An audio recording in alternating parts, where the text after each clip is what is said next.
আমন্ত্রণ নিউজ 24 সন্ধ্যা 7টার সংবাদে। পুরো সংবাদ জুড়ে আপনাদের সঙ্গে রয়েছি সালেজুর চৌধুরী এবং আমি ফারনাজ জুই। উপচে পড়া ভিড়, তীব্র যানজট, বাড়তি ভাড়া সহ নানা ভোগান্তি সহ্য করেই ঈদ উদযাপনে বাড়ির পথে সাধারণ মানুষ। চরম দুর্ভোগে আছেন সড়ক পথের যাত্রীরা। ঘন্টার পর ঘন্টা কাটছে যানজটেই। দুর্ভোগ ছিল নৌপথের যাত্রীদেরও। তবে কিছুটা স্বস্তি রেলযাত্রায় ছিল না তেমন শিরুল বিপর্যয়। যদিও করোনার প্রেক্ষাপটেও বেশিরভাগ ক্ষেত্রেই মানুষের ভিড়ে উপেক্ষিত ছিল স্বাস্থ্যবিধি। ঈদে ঘরমুখ মানুষের খবর জানাচ্ছেন সজল দাস।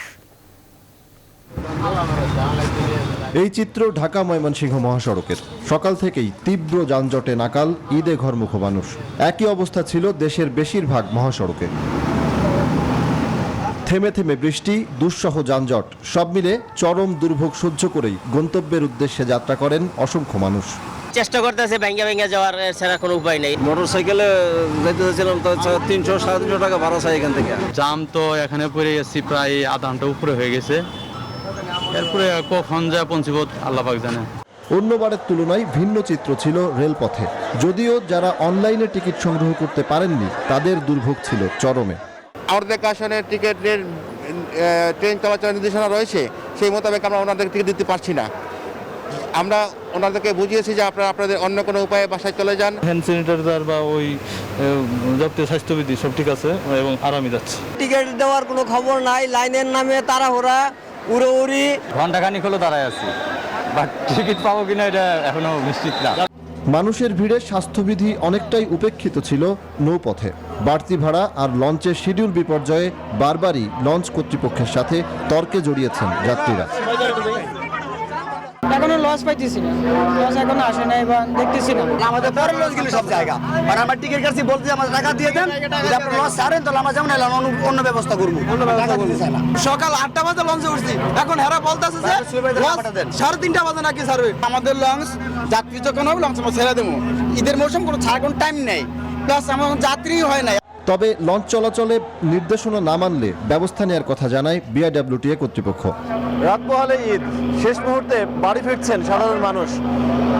যত কষ্টই হোক বাড়ি ফিরতে হবে প্রিয়জনের সাথে ঈদ উদযাপনে।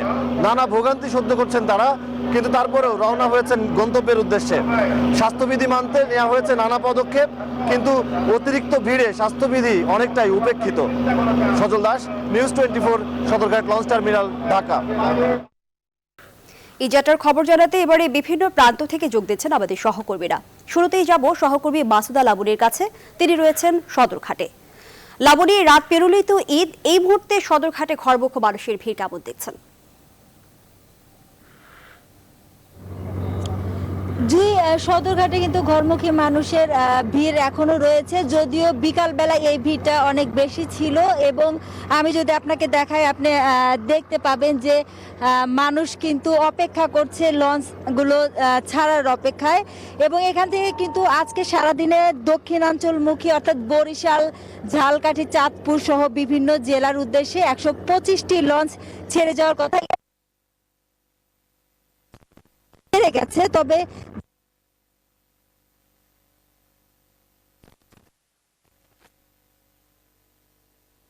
স্বাস্থ্যবিধি, যেখানে সামাজিক দূরত্ব তো দূরের কথা, স্বাস্থ্যবিধি মানার কোনো তোয়াক্কাই করা হচ্ছে না। এছাড়া বিআইডব্লিউটিএ কিন্তু অতিরিক্ত যাত্রী নেওয়ার কারণে 6টি লঞ্চ জরিমানা করেছে। অভিযোগ করছেন যে অনেক বেশি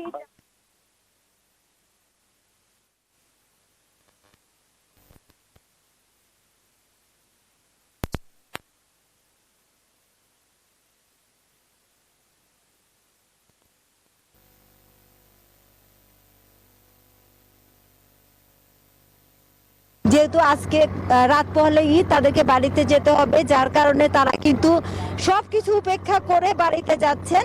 আর বিকালে কিন্তু এখানে অনেক জনসমাগম থাকলেও বা যাত্রীদের ভিড় বেশি থাকলে এখন কিছুটা কমে এসেছে। আমাদের আরেকজন সহকর্মী আছেন গাজীপুরের চন্দ্রাটে, আলামিন। আমরা এখন চলে যাব তার কাছে। আলামিন, গাজীপুরের সড়কের চিত্র কেমন দেখছেন বা সেখানে যানজটের কি অবস্থা? লাবণী, ধন্যবাদ আপনাকে। আসলে সকাল থেকে দুপুর পর্যন্ত বা বিকেল পর্যন্ত গাজীপুরের চন্দ্রালাগা ঢাকা টাঙ্গাইল মহাসড়কে যে যানজট ছিল সেটি এখন অনেকটাই কমে এসেছে এবং গাড়ি ঘোড়া খুবই কম। কিন্তু একটি জিনিস লক্ষণীয় যেটি হচ্ছে যে অনেক মানুষ কিন্তু রাস্তায় বেরিয়েছে। আমরা অনেকের সাথে কথা বলেছি, তারা জানিয়েছেন যে শেষ মুহূর্তে তারা এই গাজীপুর বা চন্দ্রালাগার আশেপাশে তারা শিল্প কারখানায় কর্মরত ছিলেন, শেষ মুহূর্তে তারা বাড়ি যাওয়ার জন্য বের হয়েছেন, কিন্তু রাস্তায় কিন্তু তারা গাড়ি পাচ্ছেন না এবং গাড়ির জন্য দীর্ঘ সময় তারা অপেক্ষা করছেন এবং যে সমস্ত গাড়ি আসছে সেগুলোতেও কিন্তু ভাড়া অনেক বেশি হাঁকানো হচ্ছে, যার কারণে তারা যেতে পারছে না। অনেকেই কিন্তু আবার পণ্যবাহী ট্রাক বা পিকআপে করে যাচ্ছেন, কিন্তু সেখানে স্বাস্থ্যবিধির কোনো বালাই নেই এবং অনেকের মুখে মাস্ক আমরা দেখিনি। আরেকটা বিষয় আপনাকে জানাতে চাই, যেটি হচ্ছে যে এই এলাকায় কিন্তু অন্যান্য সময় এই ঈদ সময় বা যখন জনসমাগম হয় তখন কিন্তু মলম পার্টি এবং ছিনতাইকারীদের প্রবণতা ছিল, কিন্তু এই বছর এরকম কোনো ঘটনা আমরা শুনিনি এবং প্রশাসনের সাথে আমরা কথা বলেছিলাম, প্রশাসনের সাথে তারাও বলেছে তারা এই ধরনের কোনো খবর পাননি। তো গাজীপুরের চন্দ্রা থেকেই ছিল আমার কাছে। এখন আমরা চলে যাচ্ছি সাভারের আমিন বাজারে, সেখানে আছেন সহকর্মী নাজমুল হুদা।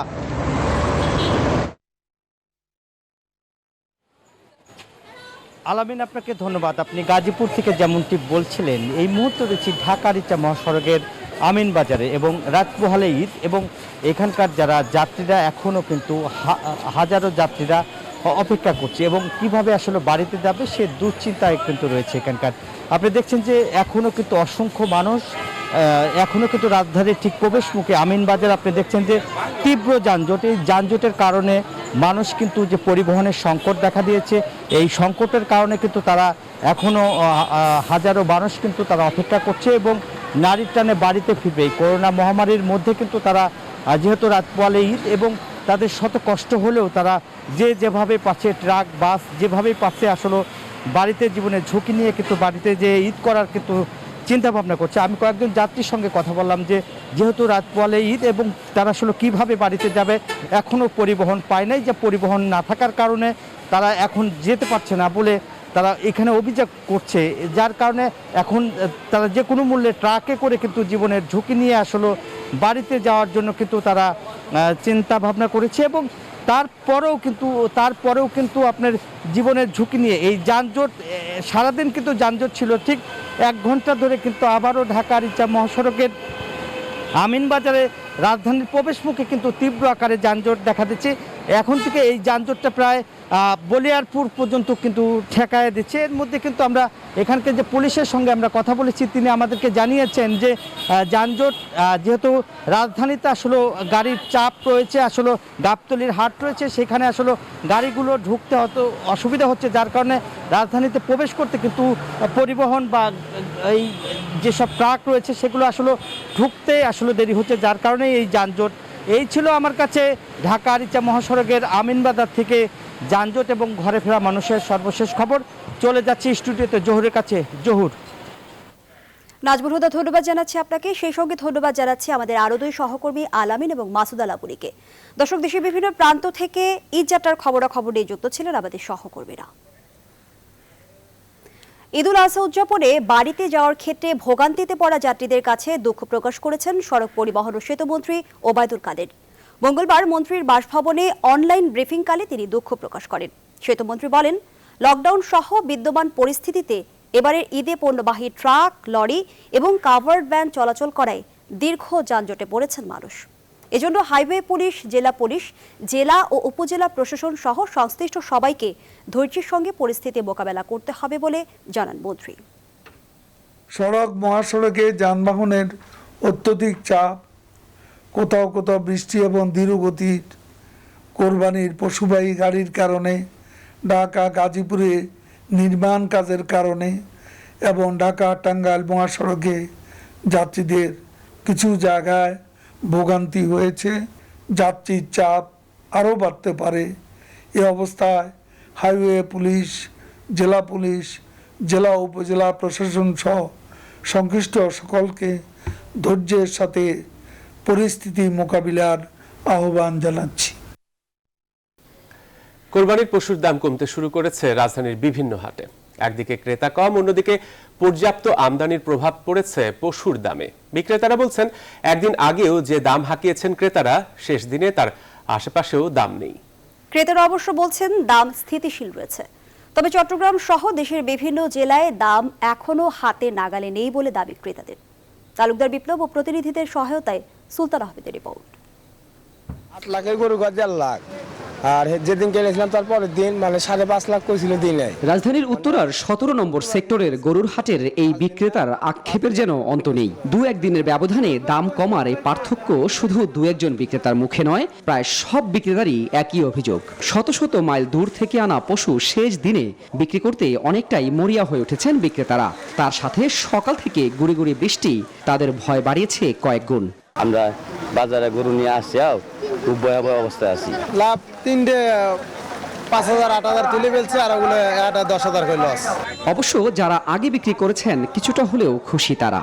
গ্রামে 1.5 লাখ টাকা দাম হচ্ছিল, বাজারটা আমার খুবই ভালো লাগছে। বাজারে আমি এসে গরুর দাম পাইছি 3,25,000 টাকা। বেলা গড়াবার সাথে সাথে অবশ্য ভিড় বাড়তে থাকে হাটগুলোতে। তাতে হতাশা কাটতে শুরু করে বিক্রেতাদের। যদিও দাম স্বাভাবিক বলছেন ক্রেতারা, অন্যদিকে বেচা বিক্রি নিয়ে সন্তুষ্ট হাট কর্তৃপক্ষ। কালকে যে গরু 80-90 দাম করে গেছে, আজকে একটা দেখলাম কালো একটা নিলই মাত্র 60,000 টাকা দিয়া। তো মোটামুটি আশা করতেছি সবাই একটা রিজনেবল বা 22-24 টাকা মন প্রতি ইনশাল্লাহ পেয়ে যাবে। না, ক্রেতা কালকে অনেক বেশি ছিল, ইনশাল্লাহ আজকেও আসবে আমাদের ধারণা, গরু থাকবে না হাটে। ঢাকার এমন বাস্তবতার যেন উল্টো চিত্র চট্টগ্রাম সহ দেশের কয়েকটি জেলায়। দাম এখনো হাতের নাগালে আসেনি বলে অভিযোগ ক্রেতাদের। এটা 6 লাখ টাকা দিয়ে কিনছি আমরা। বর্তমান বাজারের পরিস্থিতি খুব ভালো। যে গরু পছন্দ হচ্ছে সেই গরুর দাম লাখের উপর। দেখা যাচ্ছে 1 লক্ষ টাকার যেটা গরু আমি পাবো, কিন্তু সেটা পাওয়া যাচ্ছে অনেক দাম বেশি মনে হচ্ছে আমার কাছে। গরুর পাশাপাশি শেষ দিনে বেচা বিক্রি জমে উঠেছে ছাগল, ভেড়া কিংবা মহিষের। ঈদের দিন সকালের আগেই যেগুলো বিক্রির অপেক্ষায় বিক্রেতারা। সুলতান আহমেদ, নিউজ 24, ঢাকা। এবার দেশের করোনা পরিস্থিতি। করোনায় দেশে আরও 200 জনের মৃত্যু হয়েছে। এর মধ্যে সর্বোচ্চ 61 থেকে 70 বছরের মধ্যে 62 জন মারা গেছেন। মারা যাওয়া 200 জনের মধ্যে ঢাকা বিভাগের আছেন 51 জন, চট্টগ্রাম বিভাগের 49 জন, রাজশাহী বিভাগের 12 জন, খুলনা বিভাগের 50 জন, বরিশাল বিভাগের 7 জন, সিলেট বিভাগের 11 জন, রংপুর বিভাগের 12 জন আর ময়মনসিংহ বিভাগের আছেন 8 জন। এ নিয়ে করোনাতে আক্রান্ত হয়ে এখন পর্যন্ত মারা গেলেন 18,325 জন। একদিনে 39,510 জনের নমুনা পরীক্ষায় নতুন শনাক্ত হয়েছেন 11,579 জন। নমুনা পরীক্ষায় রোগী শনাক্তের হার 29.31%।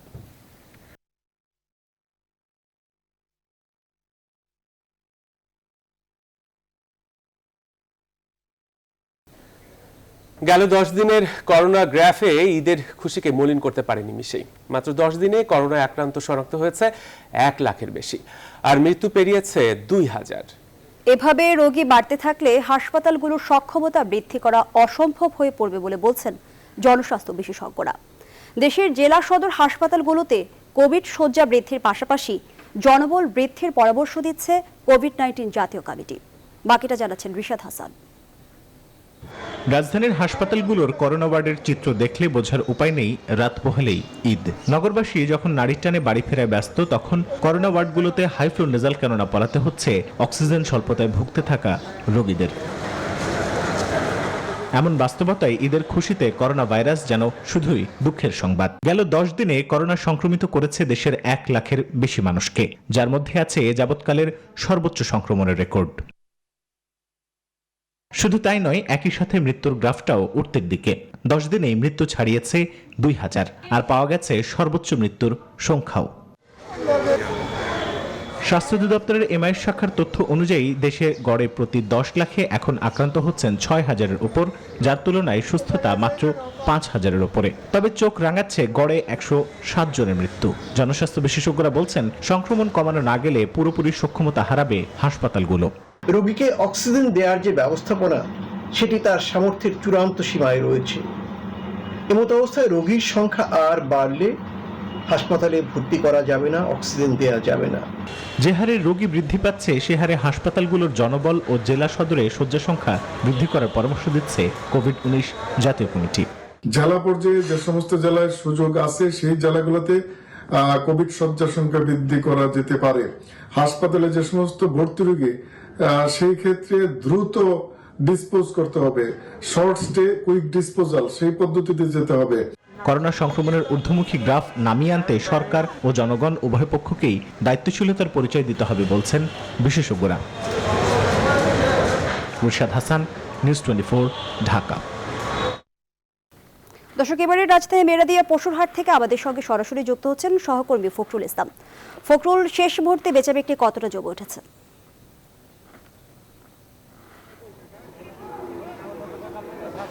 ধন্যবাদ জুই। আসলে একদম শেষ মুহূর্তে মানুষ আসলে উৎসব মুখর পরিবেশে, আনন্দঘন পরিবেশের মধ্য দিয়ে মানুষ পশুর হাটগুলোতে আসছে। রাজধানীর প্রতিটি পশুর হাটে শেষ মুহূর্তের কেনা বেচার একটি পরিস্থিতি। আমরা এখন সন্ধ্যার মুহূর্তে আসলে ক্রেতা গত কয়েকদিনের তুলনায় কিছুটা কমে এসেছে, কারণ অনেকেই যারা পশু কেনার কথা তারা অনেকেই কিনেছেন। এখন আসলে যারা কিনেননি শেষ মুহূর্তে তারা এসে কিনছেন। তবে ক্রেতা এবং বিক্রেতা উভয়ের মধ্যেই ক্রেতারা অনেকটাই খুশি, কারণ কিছুটা দাম তারা সুলভ মূল্যে তারা পাচ্ছেন। আমরা একজন ক্রেতার সঙ্গে একটু কথা বলি। আপনি নিশ্চয়ই গরু কিনেছেন, আপনি কেমন আসলে আপনি কত দামে কিনেছেন এবং কতটা সুলভ মূল্যে পেয়েছেন? মানে সুলভ মূল্য না তো, মানে ফিক্সড প্রাইস আছে, মানে দাম বেশি না কম হয় আর কি। যেহেতু আপনি জমি বিক্রি করেছেন? জি, আমি বিক্রি করছি। এখন আসলে বাজারটা কেমন, দাম কি? বাজারটা অনেক সস্তা, কারণ আগে এই গরুটা আমার অনেক দামে কিনা ছিল। আপনারা খুশি তো? খুশি না, আজকের বাজার আমরা আসলে মিশ্র প্রতিক্রিয়া রয়েছে। কেউ গরু তারা বিক্রেতারা যারা রয়েছেন তারা ভালো দাম পাচ্ছেন, কেউ ভালো দাম পাচ্ছেন না। আসলে কিছুটা বিক্রেতাদের কাছে দাম কিছুটা একটু কম, তারা কম দামে ছাড়তে হচ্ছে। তবে ক্রেতারা অনেকেই খুশি, আবার অনেকে একটু বেশি দামও কিনছেন। তো শেষ মুহূর্তে আসলে অনেকটা একদম জমজমাট একটি পরিস্থিতি লক্ষ্য করছি আমরা, কারণ যারা শেষ মুহূর্তে গরু কিনেন নেই তারা এসে গরু কিনে নিয়ে যাচ্ছেন। এবং স্বাস্থ্যবিধি আসলে আমরা কোথাও দেখছি, কোথাও দেখছি না। এই ছিল আমার কাছে রাজধানীর পশুর হাট থেকে সবশেষ পরিস্থিতি। জুই। ফখরুল, ধন্যবাদ জানাচ্ছি আপনাকে। দর্শক, এবার চট্টগ্রামের হাটের খবরাখবর জেনে নিতে চাই। সেখান থেকে যুক্ত হচ্ছেন আমাদের আরেক সহকর্মী নয়ন বড়ুয়া। জয়, চট্টগ্রামের হাটে এই মুহূর্তে চিত্র তুলে ধরবেন আমাদের কাছে। ধন্যবাদ ফখরুল আপনাকে। আপনি যেমনটা বলছিলেন, কিন্তু তেমনিভাবে যদি বন্দনগরী চট্টগ্রামের যে হাটগুলো আপনি অবশ্যই দেখতে পাচ্ছেন, একেবারে শেষ মুহূর্তের বেচা কিনা চলছে। কিন্তু আসলে পশুর হাটগুলোতে এখনো পর্যন্ত আমরা দেখছি কয়েকটি হাট ঘুরে যেমনটা আমরা দেখেছি সেখানে কোনো ক্রেতা নেই। আর যে হাটে এখন এসেছে আপনি দেখতে পাচ্ছেন এখানে ক্রেতারা যেন যে গরুর দাম একেবারে কমে গেছে সেই খবর শোনার পর থেকে যেন নেমে এসেছেন এই হাটে। কিন্তু আমরা দেখছি ক্রেতাদের ভিড় অনেক বেশি। আর এই সুযোগে গরুর দাম এই হাটে আবার বাড়িয়ে দিয়েছেন, যেখানে একটু আগে আমরা দেখেছি 60,000 থেকে 70,000 টাকা করে যে গরু বিক্রি করেছে, এখন আবার সেই গরু চাচ্ছে তারা 1 লাখ টাকা পর্যন্ত। কিন্তু যারা এখনো পর্যন্ত গরু কিনে নেই তারা কিন্তু আসলে কোরবানি দেওয়ার জন্য কিন্তু আসলে এই হাটে ছুটে এসেছেন। এমনকি এমন একটি হাট এই আশপাশ এলাকার অনেক মানুষ কিন্তু এই যে একেবারে এই সময়টার মধ্যে শেষ সময়ে এসে তারা ছুটে এসেছেন। তারা এই সুযোগটাকে আমরা দেখছি বিভিন্ন রকমের গরুর দিকে কিন্তু নজর যারা ক্রেতা তারা কিন্তু নিয়ে নিচ্ছেন। সব মিলিয়ে বলা যায় আইন শৃঙ্খলা বাহিনী যারা আছেন তারাও কিন্তু খুব একটা সতর্ক অবস্থানে আছে, যেহেতু করোনার একটা ভয়াবহতা রূপ নিয়েছে। চট্টগ্রামে 15 জনের মৃত্যু হয়েছে। এর মধ্যেও কিন্তু আসলে গরুর হাটে কিন্তু আমরা দেখছি লোকারণ্য। চট্টগ্রামে যে হাটটি আমরা এখন আপনাকে দেখানোর চেষ্টা করেছি সেই হাটে কিন্তু আসলে ক্রেতাদের ভিড় এখনো পর্যন্ত আছে। তো এই ছিল আমার এখানকার সর্বশেষ। ফিরে যাচ্ছি স্টুডিওতে জয়ের কাছে। নয়ন বড়ুয়া, জয় এবং ফখরুল ইসলাম দুজনকে ধন্যবাদ জানাচ্ছি। দর্শক, রাজধানী এবং চট্টগ্রাম থেকে পশুর হাটের খবর জানাচ্ছিলেন আমাদের সহকর্মীরা। করোনা সংক্রমণ বেড়ে যাওয়ায় এবারও জাতীয় ঈদগাহ ময়দান এবং কিশোরগঞ্জের শোলাকিয়া মাঠে হচ্ছে না ঈদ জামাত। রাজধানীতে ঈদের প্রধান জামাত অনুষ্ঠিত হবে জাতীয় মসজিদ বায়তুল মোকাররমে। সারা দেশের বেশিরভাগ জায়গায় বড় বড় মসজিদে হবে ঈদের প্রধান জামাত। গেল বছরের মতো এবারও স্বাস্থ্যবিধি মেনে ঈদের জামাতে অংশ নিতে মুসল্লিদের নির্দেশনা দেওয়া হয়েছে। ব্যুরো প্রতিবেদক তথ্য ছবিতে বিস্তারিত প্লাবন রহমানের রিপোর্টে। দেশে করোনা সংক্রমণের ভয়াবহ পরিস্থিতির মধ্যে এবার অনুষ্ঠিত হচ্ছে মুসলমানদের সবচেয়ে বড় ধর্মীয় উৎসব ঈদ। করোনার বিস্তার ঠেকাতে এবারও রাজধানীর জাতীয় ঈদগাহ ময়দানে অনুষ্ঠিত হচ্ছে না ঈদের প্রধান জামাত। তার পরিবর্তে জাতীয় মসজিদ বায়তুল মোকাররমে ঈদুল আজহার প্রধান জামাত অনুষ্ঠিত হবে সকাল 7টায়। এরপর সকাল 8টা, 9টা, 10টা এবং 10টা 45 মিনিটে পর্যায়ক্রমে আরও 4টি ঈদের জামাত অনুষ্ঠিত হবে বায়তুল মোকাররমে। রাজধানীর বসুন্ধরা আবাসিক এলাকায় মারকাজুল ফিকরিল ইসলামী বড় মসজিদে ঈদ নামাজ হবে সকাল 7টায়। সি ব্লকে সকাল 7:15 ঈদ জামাতের আয়োজন উম্মে কুলসুম জামে মসজিদে। এফ ব্লক জামে মসজিদে ঈদের নামাজ অনুষ্ঠিত হবে সকাল 7:30টায়। এছাড়া জি ব্লকে বাইতুল জান্নাত জামে মসজিদে সকাল 8টায় এবং এন ব্লকে ফকিহুল মিল্লাত জামে মসজিদে ঈদ জামাত অনুষ্ঠিত হবে সকাল 8:30টায়। রাজধানীতে ঈদুল আজহাকে কেন্দ্র করে কোনো ধরনের নিরাপত্তা ঝুঁকি নেই বলে মঙ্গলবার আশ্বস্ত করেছেন Dhaka metropolitan police commissioner Mohammad Shafiqul Islam. যেখানে একাধিক জামাত হবে সেখানে যত সময় পর্যন্ত জামাত থাকে আমাদের পুলিশি ব্যবস্থাপনা থাকবে। এটার পাশাপাশি প্রতিটি জামাতের অভ্যন্তরে সাদা পোশাকে আমাদের পুলিশ থাকবে। আমরা মনে করি না যে এই জামাত নিয়ে তেমন কোনো সমস্যা হবে। কিশোরগঞ্জের শোলাকিয়ায় করোনার কারণে এবারও হচ্ছে না ঈদ জামাত, তাই ঈদের আগ মুহূর্তে এমন ছবি শোলাকিয়ার নেই কোনো আয়োজন। চট্টগ্রাম সিটি কর্পোরেশনের তত্ত্বাবধানে ঈদুল আজহার প্রথম ও প্রধান জামাত অনুষ্ঠিত হবে জমিউতুল ফালা জাতীয় মসজিদে সকাল 7টায়। এছাড়া যথাযথ স্বাস্থ্যবিধি মেনে নগরের 41 ওয়ার্ডে একটি করে প্রধান ঈদ জামাত পরিস্থিতি বিবেচনায় অনুষ্ঠিত হবে। আমাদের চট্টগ্রামের প্রায় মসজিদে ঈদ জামাত হয়। বাড়ির যে মসজিদ আছে বহরদার বাড়ি শাহী জামে মসজিদ, এই মসজিদে আমি নামাজ পড়ব। মহামারীর কারণে এবারও সিলেটের হজরত শাহজালাল জামে মসজিদে সকাল 8টায় অনুষ্ঠিত হবে ঈদের প্রধান জামাত। রাজশাহীতে সকাল 8টায় ঈদের প্রধান জামাত হবে হজরত শাহ মখদুম রহমতুল্লাহ আলাইহি কেন্দ্রীয় ঈদগাহ ময়দানে। করোনার কারণে এবারও বরিশালে হচ্ছে না ঈদের প্রধান জামাত, তবে ঈদের সবচেয়ে বড় জামাত হবে সদর উপজেলার চরমোনাই দরবার শরীফ মাঠে সকাল 8টায়। স্বাস্থ্যবিধি মেনে খুলনায় ঈদুল আজহার প্রধান ও প্রথম জামাত অনুষ্ঠিত হবে সকাল 8টায় টাউন জামে মসজিদে। এত সব প্রস্তুতির মধ্যে খবর ভালো না আবহাওয়ার। কোরবানির ঈদের দিন ঢাকা সহ কিছু এলাকায় হালকা, আবার কিছু এলাকায় মাঝারি ধরনের বৃষ্টির আভাস দিচ্ছে আবহাওয়া অধিদপ্তর। খুলনা, বরিশাল এবং ঢাকা বিভাগে হালকা থেকে মাঝারি ধরনের বৃষ্টিপাতের সম্ভাবনা রয়েছে। এছাড়া দেশের অন্যত্র বিভাগসমূহে হালকা থেকে মাঝারি ধরনের বৃষ্টি এবং সেই সাথে কোথাও কোথাও মাঝারি ধরনের ভারী বর্ষণের সম্ভাবনা রয়েছে। সব মিলিয়ে তাই বর্ষার মাঝামাঝি এই সময়ে করোনার উচ্চ ঝুঁকির মধ্যে পালিত হতে যাচ্ছে মুসলমানদের অন্যতম ধর্মীয় উৎসবের একটি ঈদুল আজহা। প্লাবন রহমান, নিউজ 24, ঢাকা। দেশবাসীকে ঈদের শুভেচ্ছা জানিয়ে প্রধানমন্ত্রী শেখ হাসিনা বলেছেন, করোনার বিরুদ্ধে লড়াইয়ে জয় আসবেই। ঈদুল আজহা উপলক্ষে দেয়া ভিডিও বার্তায় করোনা মোকাবেলায় সবাইকে স্বাস্থ্যবিধি মেনে চলার আহ্বানও জানান প্রধানমন্ত্রী। মহিমায় সমুজ্জ্বল পবিত্র ঈদুল আজহার শুভেচ্ছা জানাই সকলকে। প্রবাসী ভাই বোনদের প্রতি রইল আমার আন্তরিক শুভেচ্ছা। গত 1 বছরের বেশি সময় ধরে আমরা করোনা ভাইরাসের মহামারীর বিরুদ্ধে লড়াই করে যাচ্ছি, আর এর লড়াইয়ে আমরা অনেক আপনজনদের হারিয়েছি। আজকে তাদের স্মরণ করছি, তাদের আত্মার মাগফিরাত কামনা করছি। তবে এই লড়াইয়ে আমাদেরকে জিততেই হবে এবং আমরা জিতব ইনশাল্লাহ। আসুন কোরবানির ত্যাগের মহিমায় উজ্জীবিত হয়ে আমরা দেশ ও দেশের মানুষের কল্যাণে কাজ করি।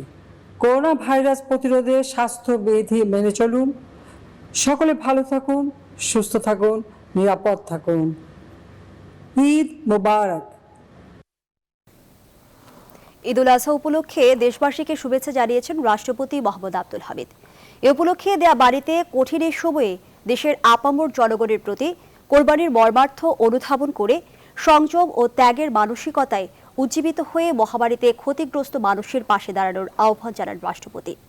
আব্দুল হামিদ বলেন, এবছর এমন একটা সময়ে ঈদুল আজহা উদযাপিত হচ্ছে যখন বাংলাদেশ সহ গোটা বিশ্ব করোনা ভাইরাসের সংক্রমণে চরমভাবে বিপর্যস্ত।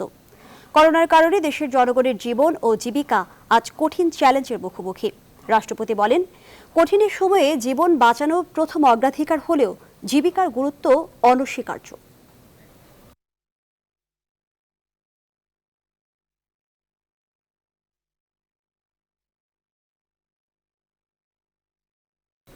সন্ধ্যা সংবাদের সময় হলো একটা বিরতির, সাথেই থাকুন।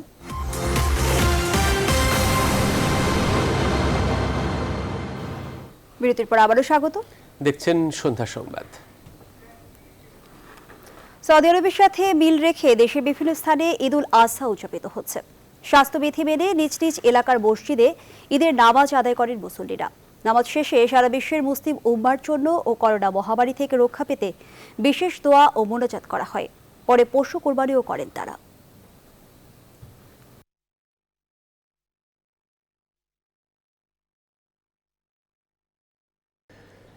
করোনা স্বাস্থ্যবিধি মেনে সংযুক্ত আরব আমিরাত, কুয়েত, ইরান, ইরাক, মিশর সহ ইউরোপের বিভিন্ন দেশে মঙ্গলবার পালিত হচ্ছে ঈদ উল আজহা।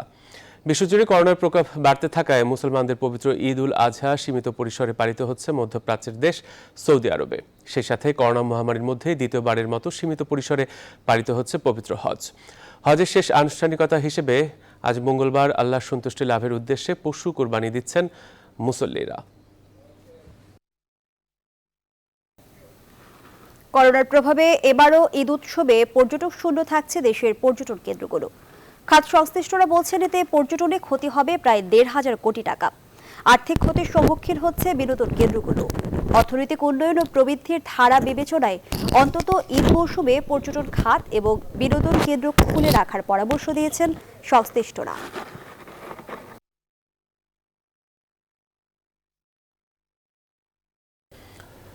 একাত্তরে পাকিস্তান সেনাবাহিনীর নিধন যজ্ঞের খবর যে ব্রিটিশ সাংবাদিক বিশ্বের কাছে পৌঁছে দিয়েছিলেন, বাংলাদেশের সেই অকৃত্রিম বন্ধু সাইমন ড্রিঙ্ক আর নেই। তার বয়স হয়েছিল ৭৬ বছর। রোমানিয়ার একটি হাসপাতালে গত শুক্রবার অস্ত্রোপচারের সময় তিনি মারা যান।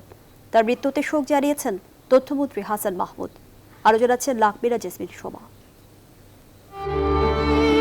ফেসবুকের কাভার ফটোতে বাংলার অপরূপ দৃশ্য, চিরসবুজের বাংলাদেশ। এই দেশের মাটিতেই কাটিয়েছেন জীবনের অধিকাংশ সময় তিনি সাইমন ড্রিঙ্ক।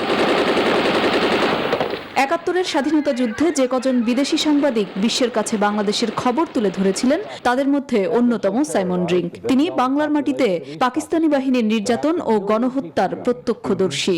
দ্য ডেইলি টেলিগ্রাফের প্রতিবেদক হিসেবে কাজ করার সময় ১৯৭১ সালের ৬ মার্চ কম্বোডিয়া থেকে ঢাকায় আসেন সাইমন ড্রিঙ্ক। প্রত্যক্ষ করেন ৭ মার্চে বঙ্গবন্ধুর ভাষণ, এরপর ২৫ মার্চ রাতের গণহত্যা। নিজের জীবন বিপন্ন করে সরজমিন প্রতিবেদন প্রকাশ করেন, সারা বিশ্বকে জানিয়ে দেন নিরীহ বাঙালির উপর পাকিস্তানি বর্বর হামলার কথা। মুক্তিযুদ্ধের সপক্ষে আন্তর্জাতিক জনমত গড়ে ওঠার প্রাথমিক ধাপ ছিল সাইমন ড্রিঙ্কের প্রতিবেদন। পরবর্তীতে বাংলাদেশে বেসরকারি টেলিভিশনের আধুনিকতার রূপকার সাইমন ড্রিঙ্ক টেলিভিশন সাংবাদিকতায় অনন্য মাত্রা যোগ করেছিলেন। সাইমন ড্রিঙ্কের জন্ম ১৯৪৫ সালে। ১৮ বছর বয়স থেকে সংবাদপত্র ও টেলিভিশনের সাংবাদিক হিসেবে কাজ করেছেন। পেশাগত জীবনে ২২টি যুদ্ধ, অভ্যুত্থান ও বিপ্লব প্রত্যক্ষ করেছেন। কাজের স্বীকৃতি হিসেবে ১৯৭১ সালের ২৫ মার্চ পাকিস্তানি সেনাদের নির্যাতনের প্রতিবেদন তৈরি করে international reporter of the year নির্বাচিত হন। অর্জন করেন অসংখ্য পুরস্কার। মঙ্গলবার যুক্তরাজ্যের প্রবাসী সাংবাদিক সৈয়দ নাহাস পাশার এক ফেসবুক স্ট্যাটাসে জানা যায়, গত শুক্রবার রোমানিয়ার একটি হাসপাতালে অস্ত্রোপচারের সময় মৃত্যুবরণ করেন। মৃত্যুকালে তিনি স্ত্রী ও ২ সন্তান সহ অসংখ্য শুভানুধ্যায়ী রেখে গেছেন। লাকমিনা জেসমিন সোমা, নিউজ 24, ঢাকা। এবার দেশের বিভিন্ন স্থানে ঘটে যাওয়া ঘটনা নিয়ে টুকরো খবর। সিলেট ৩ আসনের উপনির্বাচনকে সামনে রেখে শেষ সময়ের প্রচারণা চালিয়ে যাচ্ছেন আওয়ামী লীগ মনোনীত প্রার্থী হাবিবুর রহমান হাবিব। এরই অংশ হিসেবে মঙ্গলবার সকাল থেকে নিজ নির্বাচনী এলাকায় প্রচারণায় উন্নয়নের নানা প্রতিশ্রুতি দেন। চট্টগ্রামে কোরবানির পশুর বর্জ্য ১০ ঘন্টার মধ্যে অপসারণ করার ঘোষণা দিয়েছে সিটি মেয়র রেজাউল করিম চৌধুরী। তবে নগরবাসীকে নির্ধারিত স্থানে কোরবানির পশু জবাই করার আহ্বানও জানান মেয়র। এদিকে মুজিববর্ষ উপলক্ষে প্রধানমন্ত্রীর উদ্যোগে গৃহহীনদের জন্য গৃহ নির্মাণ প্রকল্পের অধীনে চট্টগ্রামে গৃহহীন পরিবারকে ঘরের চাবি তুলে দেয় জেলা পরিষদ। মুন্সিগঞ্জের কামারখাড়ায়ও ভূমিহীন ৮টি পরিবারের মাঝে প্রধানমন্ত্রীর ঈদ উপহার ঘর বিতরণ করা হয়েছে।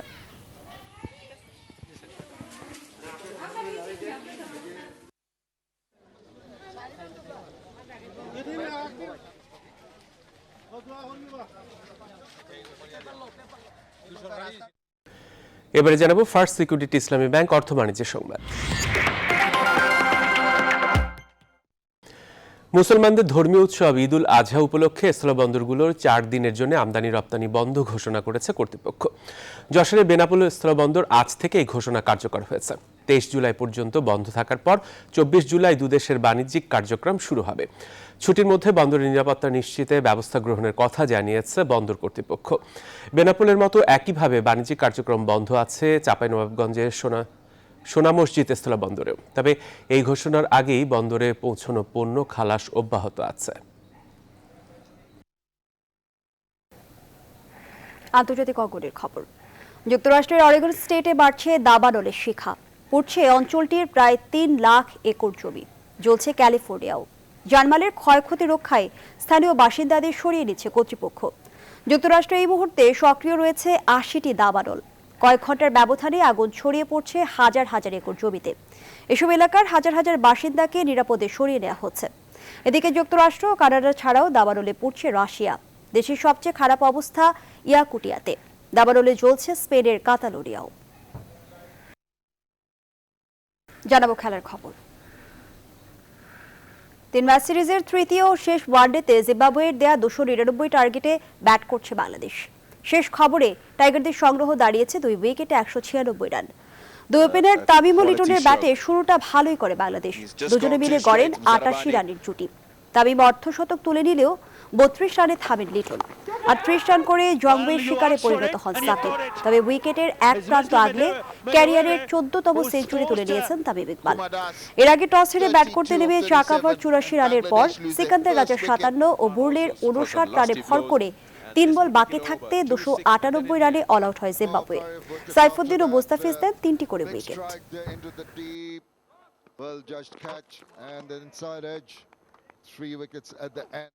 আর এই ছিল এখনকার সংবাদ আয়োজনে। আরো খবর ও বিশ্লেষণ জানতে ভিজিট করুন www.news24bd.tv। ধন্যবাদ সবাইকে।